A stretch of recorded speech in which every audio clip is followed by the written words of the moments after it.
उनका प्रशंसक रहा हूँ, लेकिन बात ये उनमें एक चीज़ मैंने महसूस की है कि प्रधानमंत्री भी गलती कर सकता है।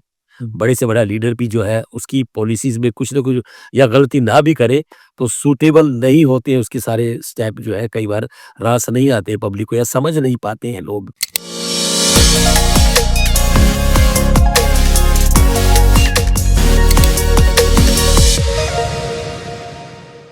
नमस्कार, मैं रवि शर्मा यहाँ लाइका रेडियो नेटवर्क के स्टूडियो से आपसे मुखातिब हूँ।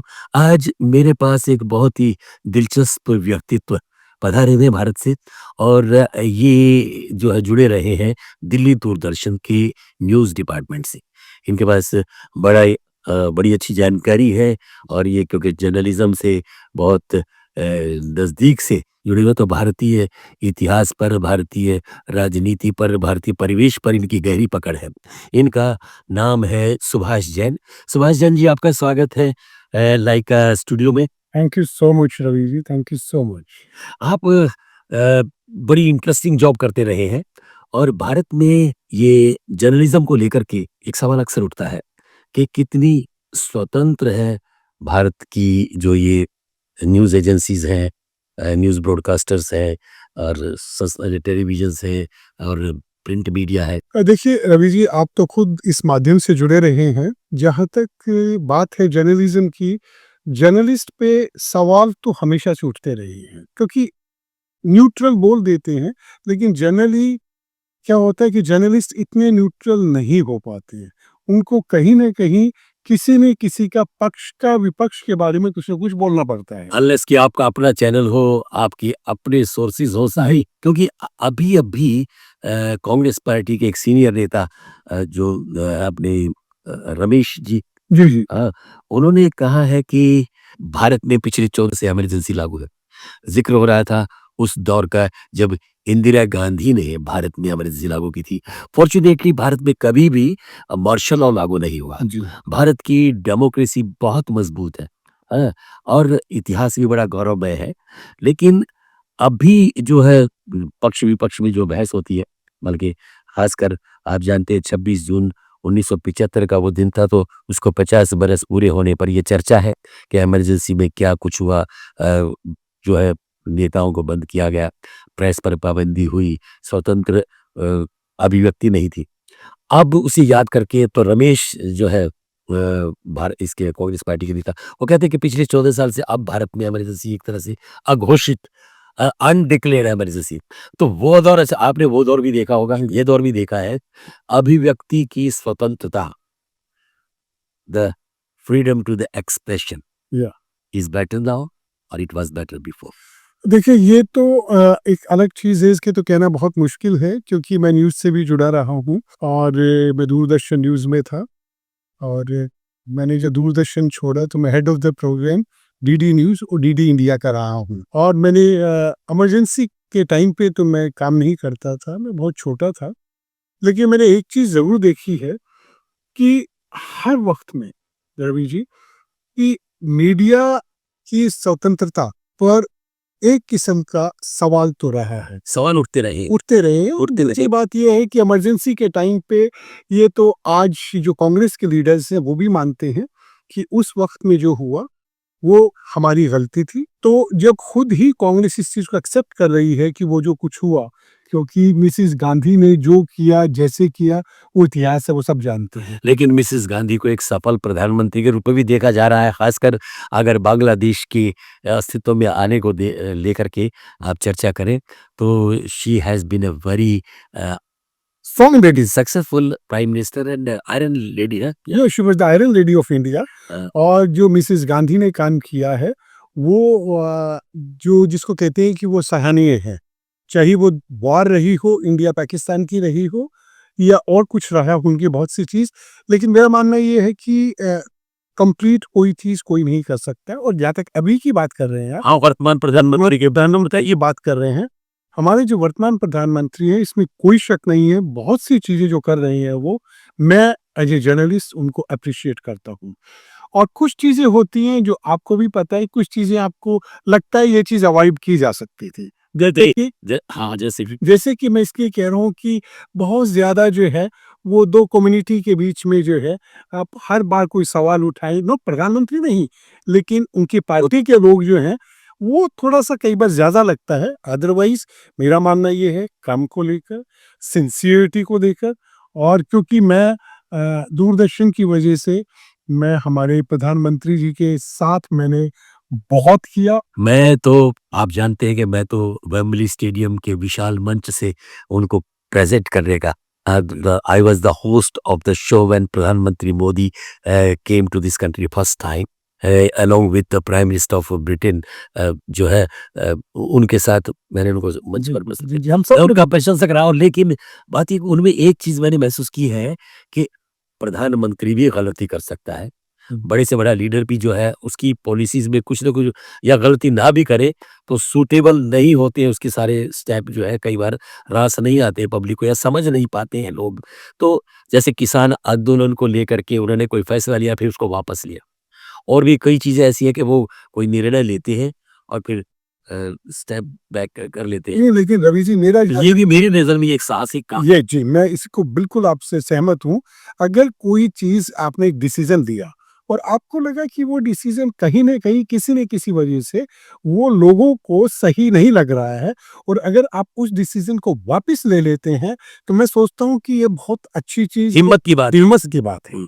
क्योंकि असल में क्या है कि शायद उन्होंने ये कहा था कि शायद हम लोगों को समझा नहीं पाए। जी। क्योंकि बाहर बैठे लोग ये अनुमान लगाते हैं कि अगर ये होता तो भारत की स्थिति कुछ और होती। अगर ऐसा होता तो लेकिन भारत में जहाँ लोग मेहनती हैं, भारत में जहाँ अब सोर्सेज़ भी ज़्यादा हैं, अब टैक्स भी ज़्यादा आ रहा है, काम भी बहुत हो रहे हैं, लेकिन भारत में समस्याएँ भी तो बहुत ज़्यादा हैं। बड़ा देश, बड़ी समस्याएँ, ख़ासकर पॉपुलेशन की, ये जो समस्या बहुत बड़ी है। पॉपुलेशन की तो बहुत ज़्यादा समस्या वहाँ रही है और सबसे बड़ी बात ये है कि लोग बहुत से अगर हम नॉर्थ इंडिया की बात करें, तो वहाँ पर साउथ में तो आज भी हमारे आप देखते हैं, जैसे केरल में है, उसमें ऑलमोस्ट 100% एजुकेशन है। लेकिन नॉर्थ इंडिया में हमारे जो है अभी एजुकेशन की फील्ड में हमें बहुत काम करना बाकी है और ऐसा नहीं कि चीज़ें हो नहीं रही हैं, चीज़ें हो रही हैं, लेकिन लोगों को भी कहीं न कहीं इस चीज़ को महसूस करना पड़ेगा कि आप फिंगर अगर उठाते रहेंगे हमेशा कि ये गवर्नमेंट गलत है, ये गलत है, थोड़ा-सा 10 मिनट के लिए अपने बारे में भी सोचिए कि हम अच्छा क्या कर सकते Leaving political, side apart, then you have been attached to the cultural side as well. हैं। आप संगीत से जुड़े रहे हैं, फ़िल्में बनाई हैं आपने और संस्कृति से आपका गहरा संबंध रहा है। भारतीय संस्कृति को लेकर आप बाहर आए हैं, विदेश में आए हैं, आपको कैसा लगता है?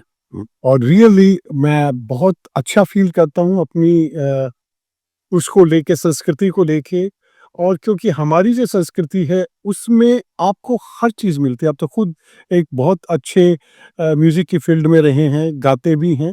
तो हमारी संस्कृति सबसे पुरानी संस्कृति है और उसके अंदर जो सुकून आपको मिलता है, चाहे वो नृत्य के फ़ील्ड में ले लीजिए, चाहे गायकी में ले लीजिए और इसीलिए हमारे देश के चाहे वो कोई भी इंस्ट्रूमेंटलिस्ट हों या गायक हों या सिंगर्स हो, वो पूरी दुनिया के अंदर आज भी एप्रिशिएट किए जाते हैं, लाइक किए जाते हैं और आई रियली मुझे बहुत अच्छा लगता है कि हमारे देश का इतना इतना ज़्यादा जो है अच्छा कल्चर है। फ़िल्में विशेषकर आपकी अब इंटरनेशनल लेवल पर जो है वो पहुँचती हैं कॉम्पिटिशन के लिए कान फेस्टिवल में, इसके अलावा जो अ अमेरिका में या अवार्ड्स होते हैं ना उनमें कई बार नॉमिनेशन मिलता है उनको। तो पहचान बनी है और आपको लगता है कि वर्तमान समय में भारत बहुत तेज़ी से प्रगति कर रहा है बहुत हर फील्ड में? जी, बिल्कुल तेज़ी से कर रहा है और जहाँ तक फ़िल्म की बात की, मैंने बहुत पहले एक फ़िल्म बनाई थी, वो हरियाणवी उसमें डायलेक्ट में छन्नो, छन्नो बनाई थी और मैं बहुत खुश हूँ कि उस वक़्त उस छन्नू को, मेरी फ़िल्म छन्नू को लोगों ने बहुत एप्रिशिएट किया और जो बचपन में हम जैसे जो सिंगल स्क्रीन के थिएटर होते थे, विंडो में हाथ देकर जो निकालते थे टी-शर्ट, तो मैंने देखा वो सब चीज़ जब अपनी फ़िल्म के लिए देखी। बात मेरी फ़िल्म की नहीं, बात ये है कि मैं उस कल्चर से मैं हटा नहीं उस फ़िल्म के अंदर। आपकी इस फ़िल्म का कोई गीत आपको याद है? थोड़ा-सा पहचान सके लोग भाई कौन-सा ये छंद गीत तो इसमें जो एक लाइन कहा था? 6 थे, लेकिन मैं गायक नहीं हूँ नहीं, आपकी तरह। वैसे बोल के बताइए। लेकिन उसमें एक गाना था कि फ़ोक से हमने लिया था कि घना दुःख है याने भरतार का, मैं ब्याही क्यों ना हो, something something, you know? Something घड़ा दुःख से यानी भरता है यानी husband who is not fully mature. या I'm married to that person and it's a very big you can say that. और आशा जी ने जो गाया था गाना, हाँ। सपेरे ज़रा बीन बजा होले होले, तेरी बीन पे नागन डोले। और आई एम वेरी हैप्पी कि आशा भोसले जी ने, जिसको हम आशा दीदी भी कहती हैं, प्यार में आशा ताई भी कहते हैं, उन्होंने जिस तरह से इस गाने को गाया और एन्जॉय किया, वो रियली मैं आशा जी का आज भी इतने सालों के बाद बहुत ही दिल से शुक्रिया अदा करता हूँ। और एक चीज़ और रवि भाई, आशा जी जब ये गाना रिकॉर्ड कर रही थी मुंबई में, तो बहुत से ऐसे वर्ड्स थे जो अपने हरियाणवी थे, जैसे बड़। तो मैंने वो इतना प्यारे ढंग से बोले कि बड़, तो मैंने आशा जी से पूछा, मैंने कहा आशा दीदी आप इतने इतने बिल्कुल आपने हरियाणवी आती है आपको? कहने लगी नहीं। तो मैंने कहा बड़ कैसे बोल रही है इतने सही ढंग से? कहने लगी कि बहुत से हरियाणा के वर्ड्स वो हमारी मराठी में भी है। हाँ, ये तो क्योंकि भाषाएँ एक-दूसरी से जुड़ी हुई है, गुथी हुई है एक-दूसरी में, तो काम चल जाता है थोड़ा-सा समझाने-बुझाने पर क्योंकि बहुत सारे हरियाणवी गीत आजकल फ़िल्मों में जो है मेन बड़ी-बड़ी फ़िल्मों ओनली गीत दिलबर सुल्तान बन रही है और वो की जो दंगल थी हाँ, हरियाणा आमिर खान की, आप देखिए पूरी हरियाणवी बेस थी और कितना क्या पूरी दुनिया में उसने धूम मचाई है। तो एक वक़्त था, पहले अलग-अलग कल्चर की फ़िल्में सामने आती थी। आज ये वक़्त है जब लोग बाग हरियाणवी डायलेक्ट को भी उन्होंने एक्सेप्ट कर लिया है और दे आर एन्जॉयिंग। और बिना बताए हमारे दर्शकों को ये पता चल गया होगा कि ये दोनों बंदे जो बैठे हैं इनका हरियाणा से कोई ताल्लुक है। हम लोग सीधी रेडियो, टीवी, संगीत, साहित्य और जर्नलिज्म से बात करते-करते हरियाणा तक पहुँच गए हैं। अगर भाइयों मेरा कहना है ये संक्षिप्त सा इंटरव्यू आपको कुछ आइडिया देगा वर्तमान स्थिति पर जर्नलिज्म की पोजीशन और साहित्य, संगीत जो है भारत का जो तहज़ीब है, जो संस्कृति है, वो किस स्तर पर प्रगति कर रही है।